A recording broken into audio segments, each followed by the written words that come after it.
When you see a fashion editorial, you get so influenced, you get so inspired, and you want to create. Oh man.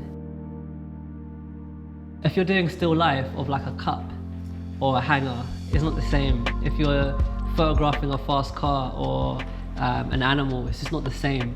If you're photographing landscapes, it's just not the same. I just don't get the same fulfillment as I do like when I mood board, collaborate with makeup artists, stylists, other creatives, and we all come together to create this amazing like editorial piece.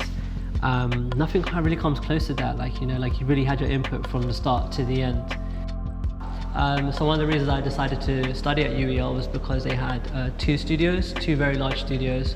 One studio upstairs, which you can divide into two, and they had another studio downstairs, which you can also divide into two next to the dark room. So if you want to, shall I show you? Yeah. So just up here on the first floor, they had the main studio, the big studio, which you can divide into two, and it was opposite the Mac lab. So when I was allowed to have some free time to kind of experiment and work on my fashion portfolio, this is where I came to do my photography.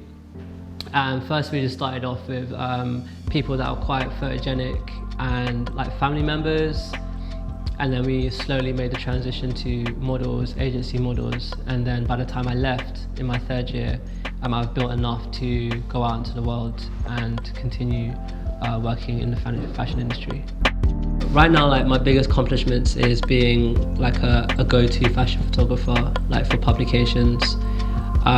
This year, my career high so far was shooting Jermaine Genius, because I'm a huge Spurs fan. So like seeing him in the studio, having time with him before the shoot and then after the shoot, and you just don't think these things are possible, like, you know.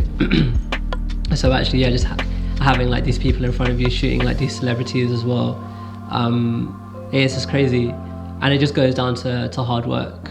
I feel that if you're talented and you just like mix that with hard work, you can really do anything you want to do.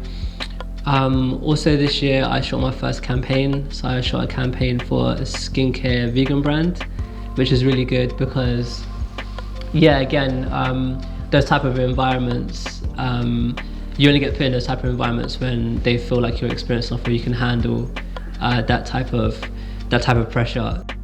So my name is Igbinyemi, and I studied photography.